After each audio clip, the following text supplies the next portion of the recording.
Bonjour à tous et bon dimanche. Alors, je reviens vers vous pour franchement quelque chose qui me tient tant à cœur.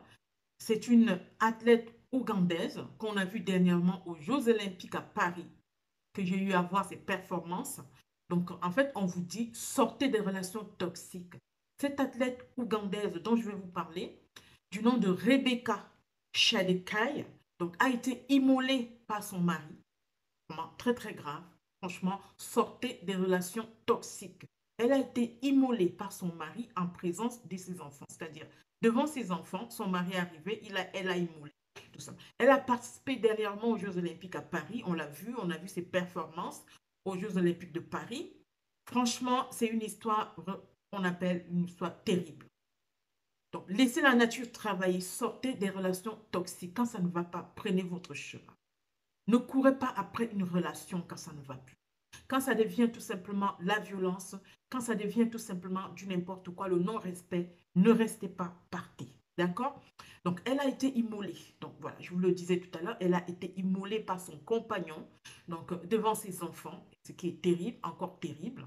Elle a succombé à ses blessures, c'est-à-dire elle a été transférée donc dans un hôpital au Kenya. Et c'est au Kenya qu'elle a succombé de ses blessures. C'est vraiment une histoire terrible, une histoire vraiment. Dernièrement, on l'a vu aux Jeux Olympiques, ses performances. Elle a fait vraiment de bonnes performances. Voilà. Donc, et là, quelques jours après, et voilà, on nous dit qu'elle n'est plus là, elle n'est plus de ce monde, tout simplement, tragiquement. Pour moi, j'appelle ça une fin tragique.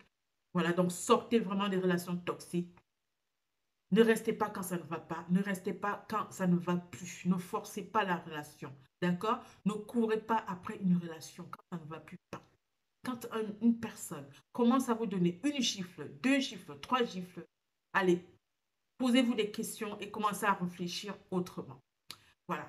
Donc, je vais vous laisser donc regarder la vidéo. C'est terrible. Je vais vous laisser regarder tout simplement les extraits, tout simplement des commentaires et des personnes qui étaient sur place. Voilà, donc je vous retrouve tout à l'heure. À tout de suite. Son visage hante les unes de la presse ougandaise ce vendredi matin.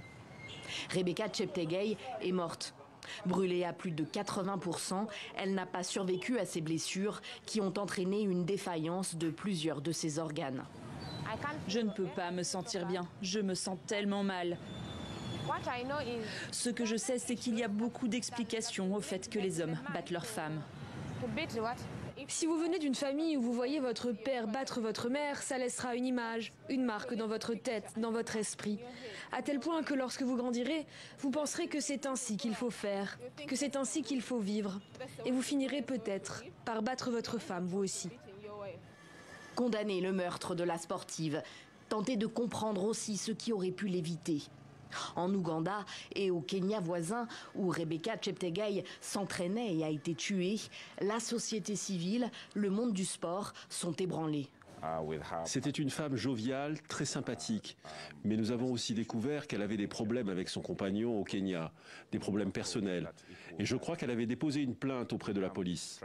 Nous n'aurions jamais pensé que l'issue serait aussi tragique, qu'elle serait immolée par le feu et qu'elle mourrait de ses blessures. La coureuse avait 33 ans. Mère de 2 filles, elle s'était établie avec elle au Kenya, à Endebess, à 25 km de la frontière ougandaise, pour s'y entraîner. Au mois d'août, elle avait participé au JO de Paris 2024 et terminé 44e du marathon. J'ai ressenti de la peine parce que je la connaissais. J'étais avec elle aux Jeux Olympiques. J'étais avec elle récemment à Paris. Elle était si enthousiaste, elle travaillait si dur. C'était une maman. Avant elle, il y a eu Agnès Tirop, double médaillée mondiale et 4e au JO de Tokyo sur 5000 mètres. En 2021, elle est poignardée à mort chez elle, à Iten, célèbre lieu d'entraînement pour la course de fond au Kenya. Son mari est poursuivi pour meurtre. En 2022, c'est Damaris Mutua, athlète barénie d'origine kenyane, qui est retrouvée morte, elle aussi à Iten. Son compagnon en fuite est soupçonné de l'avoir tuée. Des meurtres, plus spécifiquement des féminicides, car ce sont des femmes qui sont visées parce qu'elles sont femmes et qui seraient endémiques au Kenya, selon cette militante, sans que l'État ne s'en soucie. Quelles sont les répercussions lorsque ces femmes sont tuées? Il y a les cas de ces athlètes, mais il y a aussi beaucoup d'autres cas pour lesquels la justice n'est pas non plus passée. On ne sait pas quelle est la position de l'État sur les féminicides. Si le chef de l'État ne prend pas la parole sur le sujet, comment va-t-on en venir à bout? 725 féminicides ont été commis au Kenya en 2022, selon un rapport de l'ONU.